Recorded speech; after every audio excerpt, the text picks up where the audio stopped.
नमस्कार विद्यार्थी मित्रांनो, परत एकदा स्वागत आहे तुमचं आपल्या सिंपल मॅथ मराठी या यूट्यूब चॅनलवर। आज आपण प्रॅक्टिस सेट 1.2 हा पाहणार आहोत। 10वी गणित भाग 2 याचा जो पहिला चॅप्टर होता सिमिलॅरिटी, या चॅप्टरचं जे बेसिक आहे या 1.2चं ते आपण कालच्या व्हिडिओमध्ये पाहिलं। आज आपण तो प्रॅक्टिस सेट सोडवणार आहोत। तर त्यामध्ये बघा, पहिला प्रश्न आहे, given below are some triangles and length of line segments.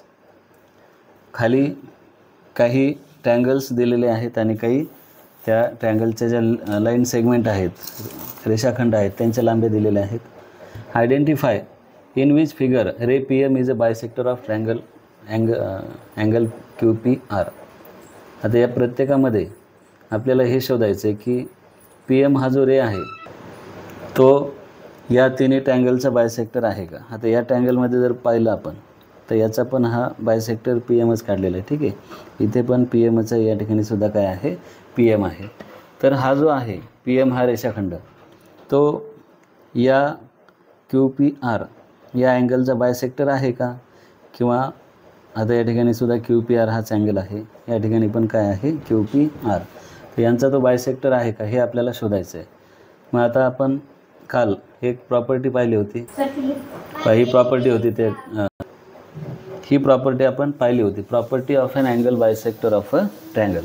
यामध्ये काय पाहिलं होतं आपण की जो अँगल बायसेक्टर असतो त्या ज्या अँगलला तो बायसेक्ट करतो त्याच्या समोरील जी बाजू आहे, आता या ठिकाणी समजा ए बी ही बाजू होती, त्या बाजूचे जे दोन भाग केलेले आहेत त्या बायसेक्टरने, त्या दोन भागाचा रेशो हा किती असतो, या उर्वरित दोन बाजूंच्या रेशो एवढा असतो। मग या ठिकाणी लिहिलं आपण A E upon E B, A E upon E B equal to C A upon C B, C A upon C B. मग आपल्याला पहिल्या क्वेश्चनमध्ये फक्त चेक करायचं की या दोघांचा जो रेशो आहे तो या दोघांच्या रेशो एवढा आहे का। जर असेल तर ही रेषा जी असते किंवा हा जो किरण आहे तो काय आहे, अँगल बायसेक्टर आहे। आणि हा जर रेशो वेगवेगळा आला तर काय सांगता येईल आपल्याला की हा जो रे आहे तर तो अँगल बायसेक्टर नाही। आपण प्रॅक्टिस सेट पाहूयात। यामध्ये पहिला जो क्वेश्चन दिसतोय त्यामध्ये बघा, या ठिकाणी फिगर दिसते आपल्याला, क्यू पी आर नावाचा ट्रायंगल आहे आणि त्यामध्ये जो क्यू पी आर नावाचा जो अँगल आहे तर त्या अँगलमधून जाणारे एक रे काढलेला आहे आणि तो बायसेक्टर आहे का हे आपल्याला त्या ठिकाणी प्रूव्ह करायचं आहे, ठीक आहे। यामध्ये पहा, सर्व बाजूंची मापं दिलेली आहेत। आपल्याला काय चेक करायचं आहे की हा जो अँगल बायसेक्टर आहे त्याच्या अपोजिट साईड कोणते, क्यू आर, क्यू आरचे जे दोन पार्ट आहेत ते कोणते, क्यू एम आणि एम आर, यांचा जो रेशो आहे तो या पी क्यू आणि पी आर याच्या रेशो एवढा आहे का, ठीक आहे। मग आता याचा आन्सर लिहित असताना या पद्धतीने लिहू आपण। सुरुवातीला ज्या काही दिलेल्या बाबी आहेत त्या आपण लिहू, P Q equal to 7, P R equal to 3, Q M equal to 3.5, M R equal to 1.5, ठीक आहे। आता या दोघांचा रेशो घेऊ आपण, Q M M R, Q M upon M R equal to 3.5 upon 1.5, 3.5 upon 1.5, याला आपण एक नंबर देऊ। त्यानंतर आता ह्या ज्या दोन बाजू आहेत पी क्यू आणि क्यू आर पी आर यांचा पण रेशो घेऊ आपण। पी क्यू किती आहे, 7 आहे आणि पी आर आहे 3। याला जर आपण अजून संक्षिप्त केलं तर काय होईल, या दोघांना पण आपण काय करू, 2ने भाग देऊ।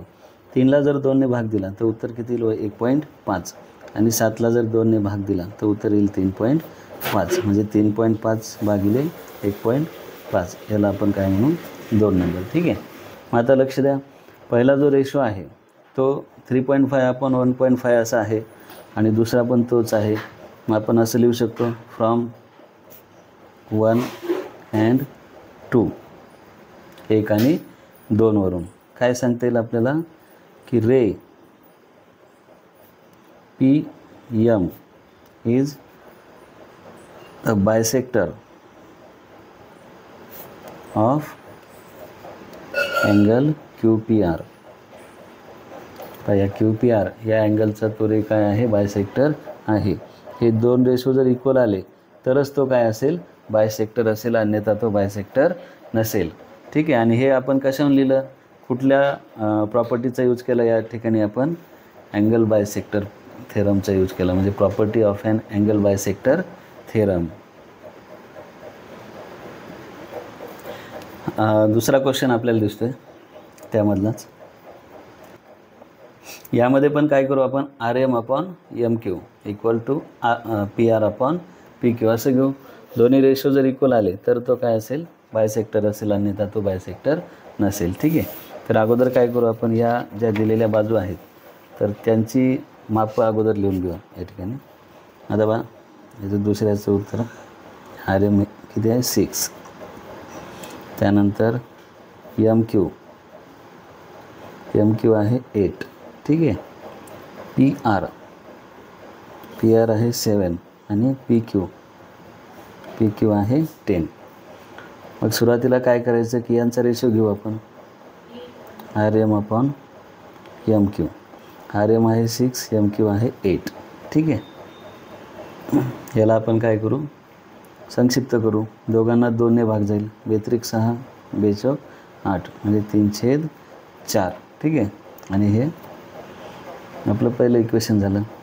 त्यानंतर आता P R upon P Q, यामध्ये पी आर आहे 7 आणि पी क्यू आहे 10. बघा या 7 आणि 10 या दोघांना एका संख्येने भाग जाणार नाही. ठीक आहे. आपण 2ने जरी भाग दिला तर छेदस्थानी इथं 5 येईल आणि या ठिकाणी किती येईल, 3.5. म्हणजे हा जो रेशो आहे आणि हा जो रेशो आहे तो कसा आहे, वेगवेगळा आहे. म्हणून आपण काय लिहू शकतो, फ्रॉम 1 and 2, 1 आणि 2 वरून काय सांगता येईल आपल्याला की ray P M is not bisector of angle Q P R. हा जो क्यू पी आर अँगल आहे याचा हा काय नाही, बायसेक्टर नाही. म्हणजे याने 2 समान भाग केलेत का या ठिकाणी, कोणाचे नाही केले, कारण की या दोन बाजूंचा रेशो आणि या 2 भागांचा रेशो इक्वल आलेला नाही. तिसरा क्वेश्चन पाहूयात आपण. यामध्ये बघा आर एम आणि एम क्यू. आर एम आहे 4, एम क्यू आहे 3.6. ठीक आहे.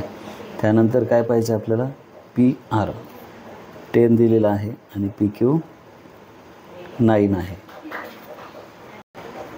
सुरुवातीला या 2 बाजूंचा रेशो घेऊ आपण, R M upon M Q. ठीक आहे. या ठिकाणी पहा, R M upon M Q equal to, R M किती दिसते आपल्याला 4 आणि एम क्यू किती 3.6. ठीक आहे. याला असंच ठेवू आपण, इक्वेशन फर्स्ट देऊ आपण. त्यानंतर P R upon P Q. P R आहे 10 आणि पी क्यू काय आहे 9. ठीक आहे. आता याच्यामध्ये आपण जर पाहिलं, हा या ठिकाणी याला जर भाग दिला तर या पद्धतीचं एक म्हणजे रेशो तयार होईल. परंतु आपण काय करू, हा जो पहिला रेशो आहे या पहिल्या रेशोलाच थोडंसं वाढवून घेऊ आपण. जसं रेशो जो आहे त्याला संक्षिप्त करतो भाग देऊन, तसं त्याला आपण गुणाकार करून त्याला वाढवू पण शकतो. मग आता याला काय करू, 4 गुणिले 10, 3.6 गुणिले 10. बघा अंशाला आणि छेदाला जर एका संख्येने गुणलं तर त्या किमतीमध्ये काहीच फरक पडत नाही. 10 गुणिले 4 किती होईल, 40 होईल. आणि 3.6 गुणिले 10 म्हणजे किती होईल, ते 36 होईल. ठीक आहे. आता 40 भागिले 36, तर याला आपण काय करू, 4ने भाग देऊ. तर काय होईल इथं, 4 10 40, 4 9 36. म्हणजे हा जो रेशो आहे तो सुद्धा किती आहे, 10 छेदस्थानी 9 असाच आहे. आणि दुसरा जो रेशो मिळालेला आहे आपल्याला तो सुद्धा किती आहे, 10 छेदस्थानी 9. मग आपण असं लिहू शकतो, from first and second ray P M is bisector of angle Q P R. ठीक आहे, या पद्धतीनं पहिला प्रश्न आपण सोडवलेला आहे. आता आपण दुसरा प्रश्न घेऊयात. पहा, दुसरा प्रश्न आपल्याला या ठिकाणी दिसतोय. In triangle P Q R, हा एक ट्रँगल आहे पी क्यू आर नावाचा. ठीक आहे, यामध्ये P M equal to 15, P पासून एमपर्यंतची जी बाजू आहे तर ती 15 आहे. P Q equal to 25, P पासून क्यूपर्यंत 25 आहे, लक्षात घ्या. मग पी पासून क्यूपर्यंत 25 अंतर आहे, त्यापैकी एमपर्यंत 15 आहे, तर हे किती असेल? 10 असेल. ठीक आहे, त्यानंतर पी आर 20, पी पासून आरपर्यंतचं जे अंतर आहे ते किती आहे? 20 आहे. आणि एन आर जे आहे ते किती आहे? 8 आहे. 8वरून आपल्याला पी एन काढावं लागेल. ठीक आहे, तर पी एन किती असेल? पी आर 20 आहे. ठीक आहे, त्यापैकी एन आर जे आहे ते मायनस झालं, मग उरलेलं किती असेल? हे 12 असेल. ठीक आहे, याप्रमाणे आपल्याला चारही बाजू मिळतात. त्यावरून आपल्याला काय ठरवायचं आहे? N M is parallel to side R Q. आता ही जी एन एम ही जी बाजू दिसते ती या आर क्यूला पॅरलल आहे. गिव रिझन, आपल्याला ते रिझन द्यायचं की का पॅरलल आहे. पॅरलल आहे किंवा नाही हे आपल्याला शोधायचं नाही, फक्त सांगायचं की का पॅरलल आहे. तर आपण मागच्या व्हिडिओमध्ये बेसिक प्रॉपोर्शनॅलिटी थेरम पाहिलेला आहे, प्रमाणाचा मूलभूत प्रमेय पाहिलेला आहे. त्या प्रमेयामध्ये काय सांगितलं आपल्याला की जर एखादी रेषा त्रिकोणाच्या एका बाजूला समांतर असेल तर ती रेषा काय इतर दोन बाजूंना ती रेषा जर दोन भिन्न बिंदूमध्ये छेदत असेल तर ती रेषा त्या दोन बाजूंना प्रमाणात विभागते. मग प्रमाण कोणतं? पी एन भागिले एन आर बरोबर पी एम भागिले एम क्यू. हे गुणोत्तर घ्यावं लागतं आपल्याला. पी एन भागिले एन आर यांचं जे गुणोत्तर आहे तेवढंच गुणोत्तर जर पी एम भागिले एम क्यू असेल तर आपल्याला काय सांगता येईल की ही रेषा त्या या बाजूला काय आहे? समांतर आहे. तर आपल्याला अगोदर काय शोधायचं? पी एन भागिले एन आर आणि पी एम भागिले एम क्यू हे शोधायचे. परंतु यामध्ये बघा आपल्याला असं डायरेक्टली दिलं नव्हतं की एम क्यू 10 आहे, ते आपल्याला काढावं लागेल. ठीक आहे, मग अगोदर काय करू आपण? सर्व बाजू काढून घेऊ. यामध्ये ज्या दिलेल्या बाजू आहेत तर त्या अगोदर लिहू आपण. आपल्याला काय दिलेलं आहे? पी एम आणि पी क्यू आणि पी आर या 3 बाजू दिलेल्या आहेत. मग आता यामध्ये लक्ष द्या. पहा प्रश्न क्रमांक 2, त्यामध्ये पहा पी एम किती आहे? 15 आहे. ठीक आहे, त्यानंतर पी क्यू 25, पी क्यू बरोबर काय? 25. ठीक आहे, मग आता यावरून बघा आपल्याला काय सांगता येईल की पी क्यू म्हणजेच काय आहे? पी एम अधिक M Q. But P Q equal to P M plus M Q. आता पी क्यू किती आहे? 25, त्यामध्ये पी एम माहिती आहे आपल्याला 15, एम क्यू माहीत नाही आपल्याला. ठीक आहे, आता या 15ला इकडे आणू आपण. 25 वजा 15 होतील आणि या बाजूला काय शिल्लक राहील? M Q. ठीक आहे, मग यावरून एम क्यू बरोबर 25मधून 15 वजा झाले किती राहतात? 10. म्हणजे एम क्यू ही बाजू आपण शोधली, ती आलेली आहे 10. त्याचप्रमाणे आता यामध्ये पहा आपल्याला पूर्ण पी आर दिलेला आहे. पी आर आहे 20 आणि एन आर किती आहे? 8. त्यावरून आपण काय काढू शकतो? पी एन काढू शकतो. बघा पी आर आहे 20, त्यानंतर एन आर आहे 8. त्यावरून आपल्याला काय शोधायचं आहे? P N. ठीक आहे, मग but P R equal to P N plus N R. लक्ष द्या पहा, पी आर म्हणजेच काय आहे? P N plus N R. आता यामध्ये पी आर माहिती आहे आपल्याला. पी आर किती आहे? 20.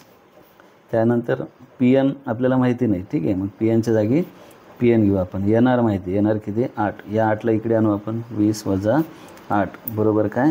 P N. म्हणून पी एन बरोबर 20मधून 8 वजा झाले किती राहतात?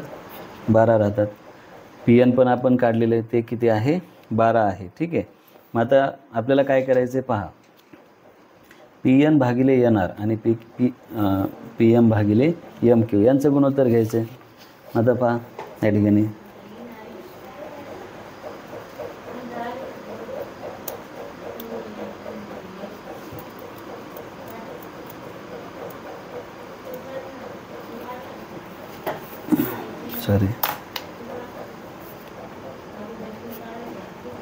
पी एन भागिले एन आर. आता या ठिकाणी पहा, आपल्याला पी एन पण माहिती आहे आणि एन आरसुद्धा माहिती आहे. ठीक आहे, यामध्ये पाहू शकता पी एन आहे 12 आणि एन आर आहे 8. ठीक आहे, म्हणजे 12/8 भाग जाईल या 12 आणि 8 या दोघांनासुद्धा कितीने भाग जाऊ शकतो? 4ने भाग जाईल. ठीक आहे, 4 2 8 आणि 4 त्रिक 12. तर तो भाग आपण त्या ठिकाणी देऊन घेऊ. 4 2 8 4 त्रिक 12 म्हणजे 3/2. हे पहिलं गुणोत्तर आपल्याला मिळालं आहे. त्यानंतर आपण काय करायचं आहे, आपल्याला त्या ठिकाणी पी एम भागिले एम क्यू शोधायचं आहे. पी एम भागिले एम क्यू. आता यामध्ये बा पी एम 15 होता आणि एम क्यू किती आहे? 10. 15 भागिले 10. ठीक आहे, आता या दोघांना भाग देऊ आपण. 5ने भाग जाईल. 5 त्रिक 15 5 2 10 म्हणजे हे सुद्धा किती आले? 3/2. बघा दोन्ही गुणोत्तर कसे आले? इक्वल आले. मग काय लिहू शकतो आपण?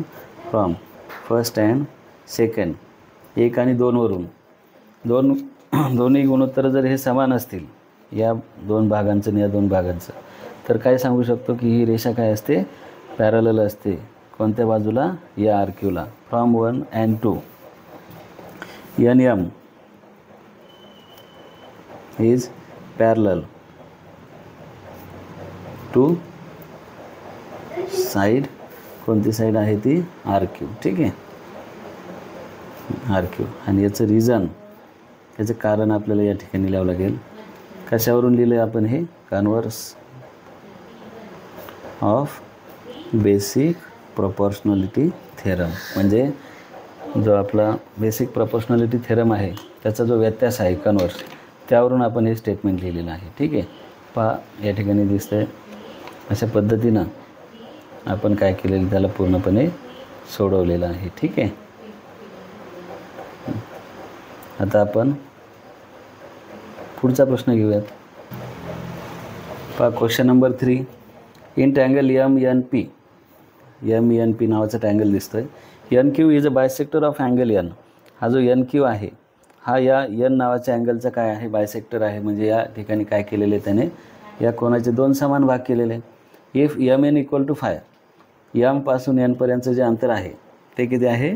5 आहे. P N equal to 7, P N किती आहे? 7 आहे. एम क्यू इक्वल टू 2.5, एमपासून क्यूपर्यंत किती अंतर आहे? 2.5. Then find Q P. तर आपल्याला काय शोधायचं आहे? क्यू पी शोधायचं आहे. अँगल बायसेक्टर जर आलेला असेल एखाद्या फिगरमध्ये, तर आपल्याला कशाचा वापर करावा लागेल? त्या अँगल बायसेक्टरच्या प्रॉपर्टीचा वापर करावा लागेल. ठीक आहे, काय होती ती प्रॉपर्टी? या 2 बाजूंचे गुणोत्तर हे किती असते? या 2 बाजूंच्या गुणोत्तरा एवढे असते. ठीक आहे, आता याच्यामध्ये आपल्याला या 2 बाजूंच्या किमती माहिती आहेत आणि या 2 बाजूच्या माहिती, म्हणजे एक याची माहिती आहे परंतु याची माहिती नाही, आपल्याला तीच किंमत काढायची. मग कशा पद्धतीनं काढतात लक्षात घ्या. सुरुवातीला आपण काय करू? ज्या बाजू आपल्याला दिलेल्या आहेत तर त्या लिहू. M P equal to 5, P N equal to 7, M Q equal to 2.5 आणि Q P equal to how many. ठीक आहे, आपल्याला काय शोधायचं आहे? Q P. मग आता आपण या ठिकाणी लिहू शकतो की हा एन क्यू काय आहे? अँगल बायसेक्टर आहे. Segment N Q is angle bisector of angle M N P. हा जो एम एन पी नावाचा कोन दिसतो याचा हा काय आहे? अँगल बायसेक्टर आहे. मग अँगल बायसेक्टर जर असेल तर त्या थेरमनुसार by property of N angle bisector of a triangle. ठीक आहे, प्रॉपर्टी जी पाहिली आपण अँगल बायसेक्टरची, त्यानुसार काय सांगता येईल आपल्याला की या 2 बाजूंचं जे गुणोत्तर आहे ते किती असतं? याच्या एवढा या 2 बाजूंच्या गुणोत्तरा एवढं असतं. मग एम एन भागिले P N equal to M Q भागिले क्यू पी. ठीक आहे, आता आपल्याला ज्या किमती माहिती आहेत त्या किमती याच्यामध्ये ठेवू आपण. एम एन माहिती आहे आपल्याला सॉरी, आपण सुरुवातीला लिहित असताना चुकलेलं आहे थोडंसं. MN 5 आहे. ठीक आहे, MNच्या ऐवजी मी इथं काय लिहिलं MP. ठीक आहे, थोडं करेक्शन करून घेऊ. आता बघा, MN आपल्याला माहिती आहे किती आहे, ते 5 आहे. PN किती आहे, 7 आहे. ठीक आहे, MQ 2.5 आणि QP आपल्याला काय करायचं आहे, काढायचं आहे. तर QPला आपण QPच लिहू. बघा, जेव्हा दोन गुणोत्तर असतात किंवा दोन फ्रॅक्शन अपूर्णांक असतात आणि दोघांच्यामध्ये जर बरोबरचं चिन्ह असेल तर काय होतं, त्या ठिकाणी त्यांचा तिरकस गुणाकार होत असतो. म्हणजे या QPचा आणि 5चा तिरकस गुणाकार होईल. QP गुणिले 5 बरोबर या दोघांचा तिरकस गुणाकार 7 गुणिले 2.5. आता या 5ला इकडे नेऊ आपण, गुणाकार आता इकडे गेल्यानंतर भागाकारात जाईल ते. मग QP बरोबर 7 गुणिले 2.5 भागिले 5. तर 5नं याला भाग जाईल. 5 एक 5, 5 5 25. परंतु इथं पॉईंट असल्यामुळे पॉईंटनंतर एकच संख्या आहे, त्यामुळे इथे एका संख्येच्या अगोदर पॉईंट येईल आणि इकडे काहीच नाही, म्हणजे काय येईल, 0 येईल. म्हणजे काय शिल्लक राहिलं आपलं, 7 गुणिले 0.5. ठीक आहे, आणि 7 गुणिले 0.5 म्हणजे किती, 7 5 35. पॉईंटनंतर एक संख्या म्हणजे इथे पॉईंट येईल आपला 3.5. मग QP जे आहे तर ते किती आलेलं आहे आपलं, 3.5 आलेले. ठीक आहे, या पद्धतीनं हा प्रश्न आपल्याला सोडवता येतो. या ठिकाणी पाहू शकता बा कशा पद्धतीनं आपण तो प्रश्न सोडवलेला आहे. ठीक आहे, यानंतर आपण दुसरा प्रश्न घेऊ. पहा, आपल्याला या ठिकाणी नेक्स्ट क्वेश्चन दिसतो आहे. Question number 4. Measure of some angle in the figure are given. Prove that AP upon PB equal to AQ upon QC. आता या ट्रँगलमध्ये बघा, ABC नावाच्या ट्रँगलमध्ये काही अँगलचं मेजरमेंट आपल्याला दिलेलं आहे. ठीक आहे, त्यावरून आपल्याला काय प्रूव्ह करायचं आहे, AP upon PB equal to AQ upon QC हे प्रूव्ह करायचं आहे. ठीक आहे, आपण पाहिलेलं आहे, जो आपण बेसिक प्रपोर्शनॅलिटी थेरम बघितला, प्रमाणाचा मूलभूत प्रमेय, त्यामध्ये ही रेषा जी आहे PQ ही जर या BCला पॅरलल असेल, समांतर असेल, तर कशा पद्धतीचं गुणोत्तर तयार होतं, AP भागिले PB बरोबर AQ भागिले QC. ठीक आहे, या पद्धतीचं गुणोत्तर तयार होतं. ठीक आहे, हेच आपल्याला प्रूव्ह करायचं आहे. पण याच्यामध्ये आपल्याला कुठेच दिलेलं नाही की ही रेषा PQ जी आहे ती BCला पॅरलल आहे. तेच आपल्याला शोधून काढायचे. ती जर पॅरलल असेल तर आपण हे गुणोत्तर सिद्ध करू शकतो. ठीक आहे, मग पॅरलल आहे हे आपण कसं शोधणार. या ठिकाणी बघा, काही अँगल आपल्याला दिलेले आहेत. यामध्ये APQ हा जो आहे तो 60 डिग्रीचा आहे आणि ABC हा सुद्धा काय आहे, 60 डिग्रीचा आहे. यामध्ये बघा, आपण नववीमध्ये असताना एक प्रॉपर्टी काही पाहिलेल्या होत्या, प्रॉपर्टी ऑफ पॅरलल लाईन, समांतर रेषांच्या कसोट्या. त्यामध्ये दोन समांतर रेषा, या ठिकाणी 2 रेषा आहेत. ठीक आहे, त्याला छेदणारी ही काय आहे, छेदिका आहे. मग त्या छेदिकेवर जर एकाच बाजूला दोन्ही रेषेवर जे कोन तयार झालेले असतात त्या कोनाला आपण काय म्हणतो, करस्पॉन्डिंग अँगल म्हणतो, संगत कोन असं म्हणतो. मग हे संगत कोन जर एकरूप असतील तर त्या ठिकाणी त्या 2 रेषा ज्या असतात त्या कशा असतात, एकमेकांना समांतर असतात. अशी आपण कसोटी नववीला असताना पाहिलेली आहे. मग ती कुठली कसोटी आहे, समांतर रेषांची संगत कोन कसोटी. ठीक आहे, आता या ठिकाणी दिसतंय हा पण कोन 60 अंशाचा आहे, हा सुद्धा किती अंशाचा आहे, 60 अंशाचा आहे. आणि हे दोन्ही कोन एकमेकांचे संगत कोन आहेत, करस्पॉन्डिंग अँगल आहेत. ठीक आहे, आणि करस्पॉन्डिंग अँगल इक्वल जर असतील तर या 2 रेषा कशा असतात, पॅरलल असतात. हे प्रूव्ह होतं. मग ही रेषा याला जर पॅरलल असेल तर आपलं बेसिक प्रपोर्शनॅलिटी थेरम हे अनुसार जे आपलं इक्वेशन तयार होईल ते कसं असेल, AP upon PB equal to AQ upon QC. आणि तेच आपल्याला काय करायचे, प्रूव्ह करायचे. ठीक आहे, आता लक्ष द्या, हा प्रश्न कशा पद्धतीनं सोडवता येईल. Question number 4. आन्सर इथे लिहू आपण. In triangle ABC angle APQ equal to 60 degree, angle ABC equal to 60 degree. ठीक आहे, आणि या दोघांचं कारण आपण काय लिहू, गिवन म्हणजे दिलेलं आहे आपल्याला. ठीक आहे, बघा, APQ 60 अंशाचा आहे आणि ABC सुद्धा काय आहे, 60 अंशाचा आहे. परंतु angle APQ and angle ABC are corresponding angle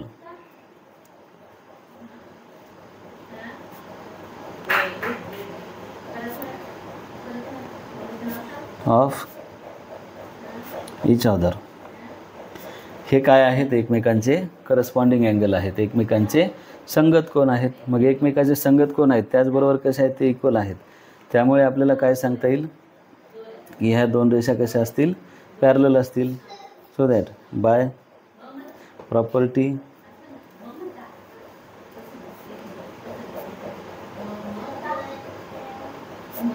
of property म्हणण्याच्या ऐवजी त्याला आपण काय म्हणू? Test of corresponding, test of corresponding angles of parallel line. म्हणजे संगत कोनांच्या समांतर रेषांच्या संगत कोन कसोटीनुसार, समांतर रेषांच्या संगत कोन कसोटीनुसार काय सांगता येईल आपल्याला? सेगमेंट कोणते आहे? PQ. Segment PQ parallel side कशाला पॅरलल आहे? ती या BCला. ठीक आहे. म्हणजे सेगमेंट PQ जी आहे ती या साईड BCला काय आहे? पॅरलल आहे. मग आता लक्ष द्या की ही PQ जर पॅरलल असेल BCला तर आपण बेसिक प्रपोर्शनॅलिटी थेरमनुसार काय लिहू शकतो? AP भागिले PB आणि AQ भागिले QC. त्याच्यावरून आपण या ठिकाणी डायरेक्ट लिहू आपण AP भागिले PB इक्वल टू AQ भागिले QC. ठीक आहे. आणि याचं रिझन जे आहे ते काय लिहू आपण? By basic proportionality theorem. ठीक आहे. प्रमाणाच्या मूलभूत प्रमेयानुसार. आणि आता आपल्याला जे प्रूव्ह करायला दिलेलं होतं तर ते हेच होतं. ठीक आहे. ते आपण काय केलेलं आहे? प्रूव्ह केलेलं आहे. ठीक आहे. आपण पाहू शकता या ठिकाणी कशा पद्धतीनं तो जो क्वेश्चन आहे तो आपण प्रूव्ह केलेला आहे. यानंतर आपण नेक्स्ट क्वेश्चन घेऊयात. पुढचा क्वेश्चन पाहू शकता आपण. Question number 5. In trapezium ABCD. Trapezium म्हणजे काय? समलंब चौकोन. मग या समलंब चौकोन ABCDमध्ये साईड AB म्हणजे ही side AB parallel side PQ. ही AB जी आहे ती या PQला कशी आहे? पॅरलल आहे. आणि PQ पण पॅरलल आहे कोणाला? साईड DCला. म्हणजे ही जी PQ आहे ती साईड DCला पॅरलल आहे. म्हणजे या तिन्ही ज्या बाजू दिसतात त्या एकमेकींना कशा आहेत? समांतर आहेत, पॅरलल आहेत. AP equal to 15. A पासून P पर्यंतचं अंतर जे आहे ते आहे 15. PD equal to 12. P पासून D पर्यंतचं अंतर जे आहे ते काय किती आहे? 12 आहे. QC आहे 14. ठीक आहे. तर आपल्याला काय काढायचं आहे? BQ काढायचे. ठीक आहे. आपण मागच्या व्हिडिओमध्ये अजून एक थेरम पाहिला होता, प्रॉपर्टी पाहिली होती. 3 parallel lines and their transversal. ठीक आहे. 3 समांतर रेषा आणि त्यांच्या छेदिका. 3 समांतर रेषा असतील आणि त्यांना छेदणाऱ्या 2 छेदिका असतील तर त्या ठिकाणी तयार होणाऱ्या एका छेदिकेवर तयार होणाऱ्या आंतरछेदाचे गुणोत्तर हे किती असतं? दुसऱ्या छेदिकेवर तयार होणाऱ्या आंतरछेदांच्या गुणोत्तरा एवढं असतं. ठीक आहे. म्हणजे काय सांगता येईल की या ठिकाणी या 3 पॅरलल लाईन आहेत. ही एक छेदिका आहे त्यांची आणि ही दुसरी छेदिका आहे. ठीक आहे. या ठिकाणी तयार होणारं गुणोत्तर AP भागिले PD हे किती असेल? BQ भागिले QC या गुणोत्तरा एवढं असेल. मग यामध्ये आपल्याला या 3 भागांची मापं दिलेली आहेत. BQ काढायचे ते आपण सहजरित्या काढू शकतो. त्यासाठी आपण अगोदर काय करू? हे बा या ठिकाणी लिहितो आहे क्वेश्चन नंबर 5. यामध्ये अगोदर आपण काय करू? ज्या गोष्टी आपल्याला दिलेल्या आहेत त्या लिहून घेऊ आपण. Side AB parallel side PQ parallel side DC. ठीक आहे. त्यानंतर AP equal to 15, PD equal to 12, QC equal to 14. ठीक आहे. आणि BQ इक्वल टू आता ते आपल्याला काय करायचे? काढायचे. त्यामुळे आपण काय करू? क्वेश्चन मार्क देऊ. यामध्ये बघा by property of 3 parallel lines and their transversals. म्हणजे ही जी प्रॉपर्टी आहे त्यानुसार आपल्याला या ठिकाणी आता हे सोडवायचं आहे. By property of 3 parallel lines and their transversal, म्हणजे 3 समांतर रेषा व त्यांच्या छेदिका यांच्या गुणधर्मानुसार काय सांगता येईल आपल्याला, AP भागिले PD इक्वल टू BQ भागिले QC. ठीक आहे. आता याच्यामध्ये आपण काय करू, किमती ठेवू. AP किती आहे, 15 आहे. PD आहे 12. BQ आपल्याला काढायचं आहे, त्यामुळे ते जशाच तसं लिहू आपण. आणि QC किती आहे, 14. काय होईल या ठिकाणी, तिरकस गुणाकार होईल. ठीक आहे. BQ बरोबर 12, BQ गुणिले 12 बरोबर 15 गुणिले 14. ठीक आहे. पहा, यामध्ये तुम्ही हा गुणाकार अगोदर करा किंवा हा अगोदर करा, काहीच फरक पडत नाही. आता या 12ला इकडे नेऊ आपण. BQ बरोबर 15 गुणिले 14, गुणाकार आता इकडे गेल्यानंतर भागाकारामध्ये जाईल. ठीक आहे. आता भाग देऊ. 15 आणि 12 याला 3 ने भाग जाईल. 3 5 15, 3 चौक 12. ठीक आहे. वरती किती आलं, 14 गुणिले 5, 14 पंचे 70 आणि छेदस्थानी काय आहे 4. या 4ने परत 70ला भाग देऊ. आपला भाग डायरेक्टली जाणार नाही, पॉईंटमध्ये उत्तर येईल. ठीक आहे. तर भाग देऊ आपण या ठिकाणी. 4 1 4, 4 1 4, 7ला भाग दिला 4चा, किती उरले 3. मग हे 3 आणि हे 0, 30 झाले. 4 7 28, 2 उरलेले. मग आता या ठिकाणी पॉईंट येईल आणि या 2वर काय येईल, 0 येईल. म्हणजे हे झाले 20 आणि 4 पंचे 20. ठीक आहे. म्हणजे BQ जे आहे तर ते किती येईल आपलं, 17.5 येईल. ठीक आहे. ह्या पद्धतीनं आपण हे उदाहरण सोडवू शकतो. ठीक आहे. तर या ठिकाणी तुम्हाला पूर्ण दिसते कशा पद्धतीनं आपण ते उदाहरण सोडवलेलं आहे. ठीक आहे.